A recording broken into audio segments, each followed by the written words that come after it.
20મી સદીના સૌથી મોટા વૈજ્ઞાનિક આલ્બર્ટ આઇન્સ્ટાઈન, જેમને લીધે અણુ બોમ્બ છે એ માણસ બનાવી શક્યા, એ વ્યક્તિ નિખાલસ દિલથી એક વાત કરે છે.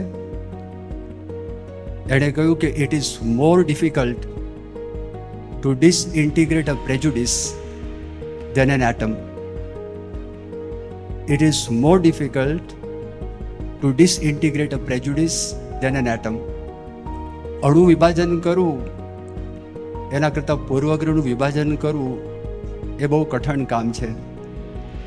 હવે જ્યારે મનુષ્ય રૂપની અંદર આપણને કોઈ વ્યક્તિ એવા મળે કે જેના દ્વારા આપણને એક પારલૌકિક શાંતિનો અનુભવ થાય, આપણા સ્વભાવો છે દૂર થતા હોય એવો અનુભવ થાય, આપણને નિસ્વાર્થ પ્રેમનો અનુભવ થાય, ત્યારે સમજવું કાં તો આપણને ભગવાન મળ્યા છે, કાં તો આપણને સાક્ષાત ભગવાનનો જેને સાક્ષાત્કાર થયો હોય એવા ગુણાતીત સંત છે, એ સંત આપણને મળ્યા છે.